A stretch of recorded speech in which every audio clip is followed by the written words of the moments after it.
여권 인사들이 투자자들이 호주머니를 털기에 권력을 동원해 어제도 그렇게 치밀하게 인플레이를 펼쳤는지 참 우리가 상상하기가 어렵습니다. 검찰이나 정권이 이 사건을 덮고 무마하려고 하는 여러 정황들이 이미 드러났기 때문에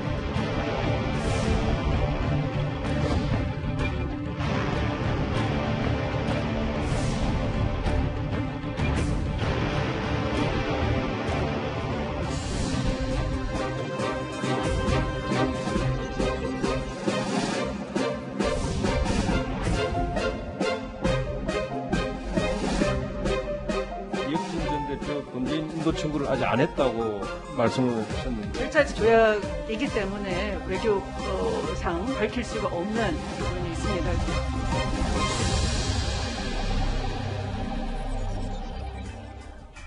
예, 월요일 뉴스탑10은 바로 여기부터입니다. 서민 투자금을 노린 옵티머스 펀드 사기 사건에 여권의 핵심 인사들이 연루된 것 아니냐는 의혹이 확산되고 있습니다. 단순 뇌물수수가 아니라 이익공동체가 아니냐는 주장까지 야권에서 나오고 있는데요. 오늘 김종인 위원장의 목소리부터 먼저 듣고 오겠습니다. 권력형 비리 게이트라는 의혹을 가질 수밖에 없는 것 같습니다. 여권 인사들이 투자자들의 호주머니를 털기 위해 권력을 동원해 치밀하게 인플레이를 펼쳤는지 참 우리가 상상하기가 어렵습니다. 지금 수사하는 검찰이나 정권이 이 사건을 덮고 무마하려고 하는 여러 정황들이 이미 드러났기 때문에 옵티머스 정관계 로비 의혹 얘기부터 좀 먼저 시작을 해보겠습니다. 이현정 의원님, 네. 애초에 서민들에게 투자금을 모을 때 1조 원대 가까이를 모을 때는 상당히 안정적인 투자처가 있다. 공공기관이라 이게 선전하고 뚜껑을 열어봤더니 이게 아니다. 이게 지금 사기 사건의 핵심 아니겠습니까? 네, 그렇습니다. 이 지금 아마 시청자분이 헷갈리실 텐데요. 라임 투자 운용하고 옵티머스 투자 이 두 가지가 이제 별도의 사건인데 그렇죠. 둘 다 이제 사모펀드와 관련된 투자사입니다. 지금 제가 말씀드린 건 이제 옵티머스라는 이제 자산 운용사 문제인데요. 2017년도에 이제 이혁진 전 대표가 이 회사를 창업을 했어요. 문재인 정부 출발과 함께 출발했습니다. 이혁진 전 대표는 여권과도 깊이 관여가 되어 있는 인물입니다. 근데 원래 출발할 때는 이 공공기관에 공사 수주한 그 매출 채권을 구입을 해서 연 3% 정도의 안정적인 수익을 주겠다. 이런 어떤 명목을 내걸어서 투자자를 모집을 했습니다. 근데 실제로 알고 보니까 굉장히 부실한 사모사채에다가 투자를 했어요. 그래서 지금까지 알려진 피해액만도 한 5천억이 넘어가고 예. 또 여기에 투자했던 분들이 개미분들이 많이 투자를 한 모양이에요. 그렇죠. 실제로 한 1,000여 명이 넘어선다고 합니다. 실제 그러다 보니까 이게 지금 그 이후부터 사실은 이제 환매가 안 되는 상황에 이제 도달하다 보니까 결국 이혁진 전 대표는 지금 이 상황을 모면하기 위해서 또 여러 가지 로비를 했고 대통령 순방길에도 한번 따라간 적이 있고 또 이 상황 안에서 금감원에도 여러 가지 로비한 정황들이 나타나고 있고 지금 현재 이혁진 전 대표는 지금 미국으로 도피해 있는 그런 상황입니다. 그리고 이후 마찬가지로 여러 가지 관련자들이 나오면서 현재 그 서울중앙지검 수사가 진행되고 있는데 이 수사 진척이 너무 늦다라는 지적도 있습니다. 구장시장. 네. 그러면 중간 정리를 해봤을 때 정말 김종인 비대위원장의 말 맞다나 서민 호주머니 털기 위해서 여권 인사들, 정관계 인사들이 정말 팀 플레이를 한 것이냐라는 의혹이 조금씩 나온다 이렇게 봐도 되는 겁니까? 그렇습니다. 지금 옵티머스에서 이렇게 내부적으로 작성한 문건이 지금 공개가 돼 있는데요. 그 문건 내용에 따르면 이 펀드 설정과 운용에 관계된 분들이 지금 정권 내에 있다라는 언급이 있고요. 예. 뿐만 아니라 이 이혁진 문제 해결에 도움을 줬던 이 정부 및 여당 관계자들이 이 프로젝트 수익자로 설계가 돼 있다. 그러니까 이 펀드를 운영해서 수익이 발생하게 되면 그 이익을 나눠 가질 사람 중에 이 정부 관계자 또는 이 여권 관계자가 있다라는 내용이 옵티머스가 자체적으로 작성한 문건에 그런 내용이 포함이 되어 있다는 겁니다. 그러니까 외부에서 보는 것이 아니라 내부적으로 뭔가 이익 공동체가 형성이 돼 있다라는 뉘앙스를 풍기는 이 대목이 나와 있기 때문에 이 김종인 위원장은 이 문건을 근거로 해서 이 권력형 비리 게이트 아니냐 이런 의혹을 제기하고 있는 상황입니다. 그럼 저희가 그 핵심 인물부터 하나하나 살펴보도록 하겠습니다. 문재인 정부에서 청와대 행정관을 지낸 이모 변호사가 이 옵티머스 로비 자금으로 의심되는 돈 500억 원이 흘러간 유령 회사의 최대 주주였다는 사실은 주말 사이에 꽤 큰 화제가 됐었습니다. 이 전직 행정관은요, 이미 구속된 옵티머스 이사의 부인이기도 한 이 사건의 핵심 인물이기도 합니다. 김 변호사님. 네. 청와대에 근무한 적이 있는 최근까지도 이모 전 행정관. 근데 꽤 여권에서는 알려질 만큼 알려진 유명 인사라고 하더라고요. 저희가 뭐 이름은 밝힐 수 없지만. 실제로 유명한지 아닌지 제가 모르겠는데 어쨌든 양력을 보면 예. 여권하고 좀 많은 관계를 맺고 있어요. 그러니까 부부가 제가 알기로 연손 동기로 알고 있어요. 구속된 윤모 변호사, 그다음에 이 행정관. 근데 구속된 윤모 변호사 같은 경우는 옵티머스에 지금 사내이사로 등기도 돼 있습니다. 그 실질적으로 옵티머스 일을 봐왔던 사람으로 알려졌죠. 이미 구속이 돼 있고. 근데 부인은 이 이모 전 행정관 같은 경우에는 일단 옵티머스의 지분을 지금 가지고 있었다가 차명으로 넘겼다는 관련자한테 차명으로 넘겼다는 의혹은 받고 있습니다. 본인은 그렇죠. 부인하고 있지만 예. 양력을 보시면 2012년 11월에 이제 부부가 다 문재인 당시 대통령 후보를 공개 지지했다라는 거고 그 다음에 저게 뭐냐면 그 국정원 댓글 사건 때 오히려 그 앞에 이제 그 국정원 여직원 그 막았었던 당시에 민주당 의원들이 좀 감금 혐의로 조사받지 않았습니까? 그 중에 한 명이 당시에 강기정 의원인데 그 의원들의 변호인단에도 참여를 했다라는 거예요. 그리고 2015년에 문재인 대통령이 민주당 대표로 하던 시절에 당무감사위원을 했다는 것이고 그 당시 원장은 전 김조원 민정수석입니다. 예. 어쨌든 현 여권에서 좀 많은 일을 해왔던 변호사인데 뭐 과거에 뭐 정치권 관련된 일을 했다는 것이 뭐 잘못된 건 아닙니다. 다만 공교롭게도 옵티머스 문제가 불거질 때 청와대 행정관으로 들어갔었는데 그 행정관이 민정수석 산하다.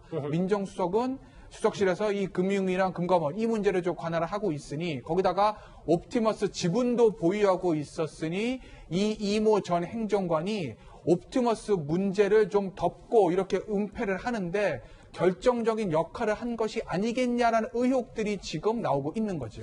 근데 조상호 부대변인, 아까 김 변호사님이 언급했던 그 부분이 지금 핵심인 것 같아요. 그러니까 옵티머스 지분을 다른 사람 이름으로 차명으로 전환한 다음에 그 이후에도 6개월 정도 청와대에 근무를 했다면 이게 바로 차명 전환을 은폐한 것, 이것도 꽤 큰 문제 아니냐라는 얘기까지 나오고 있거든요. 예, 만약에 그게 정말 사실이라면 큰 문제죠. 예. 공직자윤리법상 저렇게 차명 전환하는 형태로 주식을 보유하는 것 자체가 법 위반이기 때문에 공직자윤리법 위반으로 일단 처벌돼야 될 대상이고요. 예.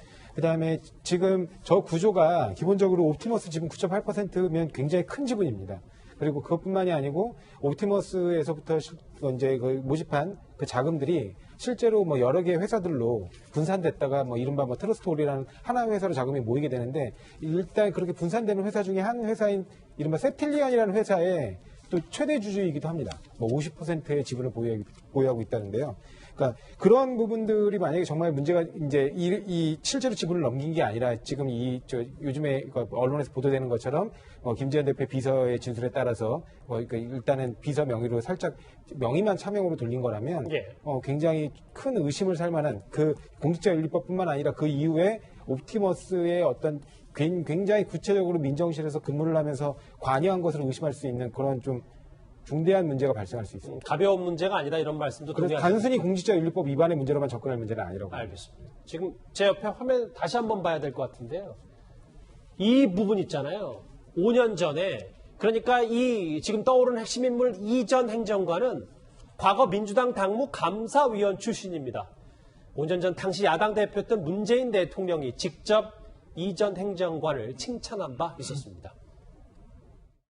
엄정하게 감사를 해주실 전문가들을 감사위원으로 모셨습니다. 당무감사의 기준은 오직 당원과 국민입니다. 아무 눈치도 보지 마시고 오로지 국민의 상식과 당원의 잣대만으로 당무감사에 임해 주시기를 부탁드립니다.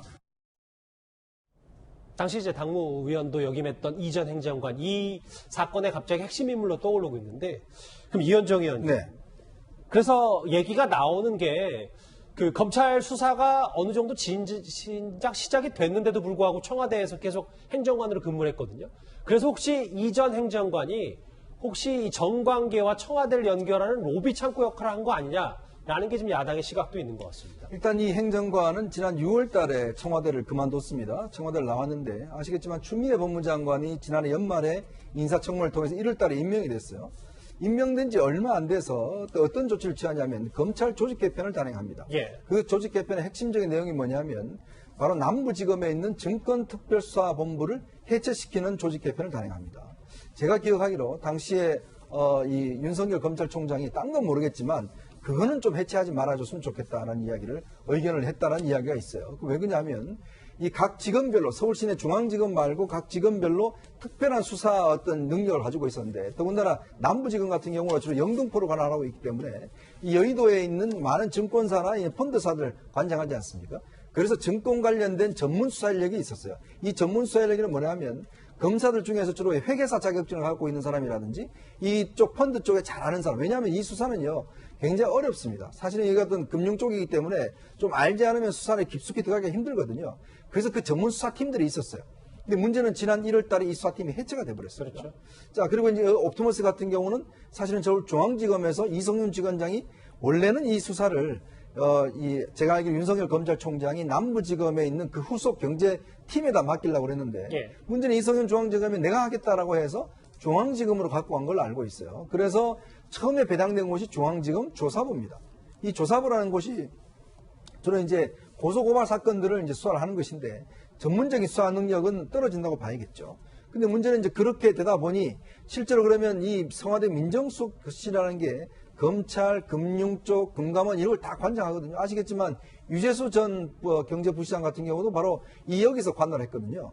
그렇기 때문에 실제로 금감원과 그다음에 검찰 이걸 모두 다 관장하고 정보를 취합할 수 있는 곳에 실제로 이 행정관이 있었기 때문에 물론 뭐 행정관이기 때문에 비서관급이 아니기 때문에 뭔가 총괄하기는 어려웠을 거예요.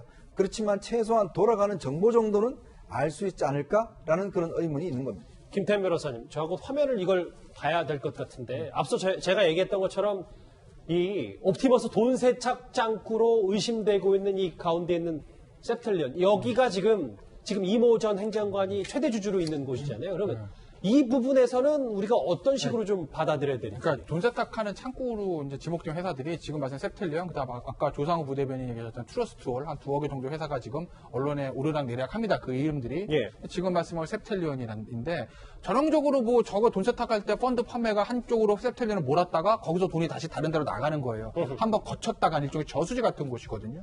근데 그 셉텔리언의 회사의 지분을 50대 50 반반씩 가지고 있는데 누가 가지고 있냐? 이모 전 행정관이 가지고 있고 또 반을 윤모 씨가 가지고 있어요. 근데 윤모 씨는 누구냐면 지금 이미 구속됐던 김지현 옵티머스 대표의 부인이고 이모 전 행정관은 윤모 변호사의 부인인데 그 윤모 변호사가 아까 말씀드렸듯이 옵티머스 사내이사였어요. 이사였죠. 김지현 씨하고 윤모 변호사 둘이 사실 어떻게 보면 옵티머스의 원투거든요. 예. 넘버 원투. 두 사람이 옵티머스를 실질적으로 관할을 한 겁니다. 그 실질적으로 옵티머스를 관할했던 두 사람의 부인이 저 지분을 가지고 있다는 거는 저거는 글쎄요. 저 실질적인 부인이 가지고 있는데 실소유자는 남편 김지현 씨하고 그다음에 윤모 변호사의 가능성도 있고 어찌됐든 간에 중요한 건 저 가족들이 이 펀드에 모았던 돈들을 애초에 모았던 펀드를 설정할 때 그 약속과는 다르게 사적으로 좀 유용하거나 횡령했을 가능성이 농후한 건 아니냐라고 볼 수 있는 어떤 의심할 수 있는 단초는 되는 거죠. 김 변호사님, 제가 질문 하나 추가로 짧게 여쭤볼게요. 지금 이 핵심 이모 전 행정관 검찰 수사 받긴 받았습니까? 뭐 받긴 받았다고 합니다. 근데 받긴 받았다고 하는데 사법 처리됐다는 얘기는 못 들어봤고. 그리고 아까 물론 그 차명 보유 애초에 본인이 옵티머스 지분을 가지고 있었는데 예. 그 옵티머스 어떤 대표 비서한테 그 이름 명예만 넘겼다는 그거에 대해서도 나는 애초부터 그 지분 8.9%가 내게 아니라 지분 분산을 나는 이름만 빌려준 거야. 이렇게 진술했다고 하는데 옵티머스의 김지현 대표는 무슨 소리야. 그건 애초부터 이모 변호사 거야라고 얘기를 하고 있다고 해요. 그러니까 저 이모 변호사는 본인의 혐의를 지금 일치에 부인하는 것으로 알려져 있습니다. 그런데 검찰에서 어떻게 사법 처리하고 있는지에 대해서는 아직까지 얘기가 나온 건 아무것도 없죠. 알겠습니다. 그런데 이 옵티머스 사기 사건에 대해서 금융위원회도 자유로울 수 없다는 지적이 오늘 국감장에서 나왔습니다. 강민국 국민의힘 의원이요. 옵티머스 대표와 금융위 측의 통화 녹취를 공개했는데요. 무슨 얘기인지 저희 한번 같이 들어보겠습니다. 네. 저희가 그 대주주 변경 사후 승인 신청을 하는 게 있어가지고 예. 서류 이런 거는 다 체크를 받은 상태고 그 과장님께 연락드려서 접수할 수 있도록 하라고 해서 연락드렸습니다. 그 서류 갖고 오실 때 혹시 공문이나 신청서 있으시잖아요. 예. 그거 날짜를 오늘 날짜로 좀 부탁드리겠습니다. 그래요? 예, 12월 5일로 돼 있는데 처음에 근거. 예, 그쵸. 그거는 날짜가 너무 앞이죠. 그러면은 제가 공란으로 받아놓은 게 있으니까 양호 부장님한테 받아가지고 제가 준비를 해가지고 가도록 하겠습니다. 오히려 금융위원회 담당자가 다 가져올 수 있는 날짜가 앞이면 바꿔달라. 직접 1층 민원실까지 내려가서 서류 신청을 받아가는 것이 정상적인 아니죠. 야당 의원의 주장은 이런 것 같아요. 그러니까 전화 주시면 제가 1층에 내려갈 거예요. 금융위가 뭐 파산 직전에 있는 이 옵티머스 관계자에게 너무 친절한 거 아니냐. 이게 뭔가 뒤에 누가 있는 거 아니냐. 뭐 이런 지적인 것 같습니다. 그렇습니다. 그 이제 녹취록에 보면은 이 김재현 옵티머스 대표가 이렇게 얘기를 하는 게 나옵니다. 이 과장님께 연락드려서 접수할 수 있도록 하라고 해서 연락을 드렸다. 그러니까 누군가 이제 지시가 있었다는 거 아닙니까? 그렇죠. 그런데 이제 그 지시를 받은 사람이 김재현 대표뿐만 아니라 이 금융위의 이 담당자도 마찬가지로 뭔가 연락을 받은 것 같습니다. 일반적인 그 업무 절차라고 하면 사전 승인을 받아야 됩니다. 그러니까 금융회사 지배구조에 관한 이 법률에 따라서 최대주주 변경 사유가 있을 경우에는 이 사전에 금융위로부터 승인을 받아야 되는데 이번 건의 경우에는 옵티머스 최대주주가 이 양호 전 나라은행장으로 바뀌는 과정에 이 사전 승인 절차를 안 받은 겁니다. 그래서 이제 사후 승인을 받기 위해서 이 서류를 접수하는데 해당 관청에 전화를 했더니 오늘까지 와라. 날짜는 오늘 날짜로 해달라. 1층에 와서 전화하면 내가 내려가서 서류를 접수하겠다. 물론 이렇게 친절한 공무원들도 우리나라에 많이 있습니다. 그럼요. 그런데 일반적인 경우에는 뭔가 문제가 있고 어떤 최대주주 이 변경 사유가 생겨서 접수를 해야 되는 사람 입장이 아쉬운 입장이기 때문에 담당 공무원이 절차는 안내해 줄 수 있지만 이렇게 1층까지 내려가서 서류를 받아오겠다라고 굉장히 과잉 친절한 이유가 과연 뭐냐. 이게 김재현 대표 때문이었느냐 아니면 김재현 대표 뒤에 누군가가 있었기 때문이 아니었느냐. 이런 의혹을 이 야당 의원이 지금 녹취록을 공개하면서 이 의혹을 제기를 하고 있는 상황입니다. 조상호 부대변인. 그래서 뭐 옵티머스 뒤에 꽤 든든한 뒷배가 있어서 이런 전반적인 분위기들이 지금까지 조성된 거 아니냐라는 게 지금 야당의 시각이거든요. 만약에 지금 은성수 위원장은 저 녹취의 내용을 전혀 모르시는 것 같고요. 예. 근데 만약에 저런 형태의 편의를 봐줬다면 분명히 뭔가 있는 건 맞는 것 같습니다. 왜냐하면 금융위가 그렇게 만만한 조직이 아니거든요. 그래가지고 금융위에 사실은 펀드 관련 인허가를 내거나 그 절차를 밟는데 굉장히 좀 어려움이 많습니다. 그리고 굉장히 고압적이고요, 사실은. 그래서 저거는 되게 이례적이기 때문에 저 녹취가 정말 맞는지 한번 그건 저도 좀 확인해 보고 싶네요. 뭐 아까 고압적이라는 표현을 썼는데 그것도 또 일부만 그럴 수도 있고 또 아닐 수도 있어요. 뭐 일반적으로 금융위가 그 금융기관들을 상대할 때의 어떤 느낌이 그렇다는 말씀이고요. 뭐 저도 업무하면서 이렇게 겪어보면 그렇게 썩 호의적이진 않습니다. 그럼에도 이런 분위기가 나온 건 참 이례적인 일이다. 만약에 정말 그 녹취가 사실이라면 굉장히 이례적인 건 맞죠. 알겠습니다. 옵티머스 관련해서는 이렇게 뭐 당시 금융위와의 통화 녹취록 그리고 전직 청와대 행정관과의 연결고리까지 여러 가지 의혹들이 나오고 있습니다. 그런데 또 다른 펀드 게이트로 주목되고 있는 라임 사건 관련해서 오늘 강기정 전 정무수석이 서울 남부지검을 찾았습니다. 그 이유는 본인이 5천만 원을 받았다는 법정 증언 때문인 것 같습니다. 청와대에서 한두 푼도 아닌 5천만 원을 받는다. 이것은 국민들이 아마 자세히 생각해보면 있을 수 없는 일입니다. 청와대는 그렇게 생겨있지 않습니다. 당연히 금품 1원 한 장 받은 적이 없다는 것을 다시 한번 밝힙니다. 만약 1%라도 돈이 저에게 건너질 가능성이 있었다고 한다면 변호사법 위반이 아니라 뇌물죄로 조사를 받고 기소됐지 않았을까 생각을 해봅니다. 저희도 지난주 금요일에 이 소식을 소개해드렸어요. 그러니까 강기정 당시 청와대 정무수석이 중간에 지인을 통해서 5천만 원을 받았다는 의혹에 대해서 1원 한 장 받은 적 없다. 그리고 바로 연휴가 끝나자마자 오늘 남부지검을 찾았습니다. 이제 지금부터는 라임 펀드 이야기입니다. 그렇죠. 조선까지는 이제 우리가 옵티머스 펀드 이야기를 했고 지금은 라임 펀드 이야기인데 이 라임 펀드 같은 경우도 보면 지금 뭐 이 라임 펀드 피해액만 거의 1조 5천억 정도 넘는다고 하고요. 피해자만 뭐 3천 명 정도 달한다고 할 정도로 이것도 굉장히 큰 어떤 피해를 본 것인데 지난주 목요일 날 재판이 하나 있었어요. 이모스타 모빌리티. 그러니까 이게 뭐냐면 실질적인 라임 펀드의 이제 전주가 있습니다. 이 김봉현 씨라고 있는데요. 이분이 이제 전 스타 모빌리티 대표인데 이 여기에 이제 현재 이강세 스타 모빌리티 대표의 재판이 있었어요. 근데 이 재판에서 무슨 증언이 나왔냐 하면 자신이 이모 대표를 통해서 라임 펀드에 지금 문제가 생겼으니 이 문제를 좀 해결해 달라는 청탁을 강기정 전 당시의 정무수석입니다. 정무수석에 부탁을 하러 간다. 그러면 가는데 돈이 좀 필요하다는 이야기를 한 모양이에요. 그래서 5만 원권을 5천만 원을 이제 그 봉지에 싸서 그걸 전달해 줬다라고 이제 이야기를 한 겁니다. 그래서 이제 5천만 원 이제 줬다라는 거 이제 법정에서 증거가 나와서 이게 이제 파문이니까 지금 강기정 정무석은 이런 한 장 받은 적이 없다라고 이야기를 하고 있어요. 근데 여기에서 지금 문제는 뭐냐면 이강세 지금 그 대표 같은 경우에 그동안 진술이 계속적으로 바뀌어 왔어요. 처음에는 만난 적이 없다. 이야기를 하다가 나중에 CCTV와 그다음에 이제 이 팀원이 이거 우리가 텍스트 하면 그 하지 않습니까? 그 기록을 하니까 만나긴 만났다. 그러니까 이동동 선이 공개. 네, 만나긴 만났다라고 이야기가 나중에 또 돈 이야기를 하다가 1,000만 원은 김 대표로 받았다. 그럼 뭐 기자회견 하는 거 그 명목으로 받았다. 이렇게 해서 진술이 점점점 바뀌어왔고 전달한 적이 없다라고 이제 주장하고 있어요. 근데 문제는 이제 김 대표가 이제 법정 증언을 했기 때문에 지금 일단 명예훼손으로 고발을 했고 아마 이 사건은 어떤 면에서 보면 또 다른 쟁점이 될 것 같습니다. 맞아요. 이건 라임 사태입니다. 구장처장. 그런데 네.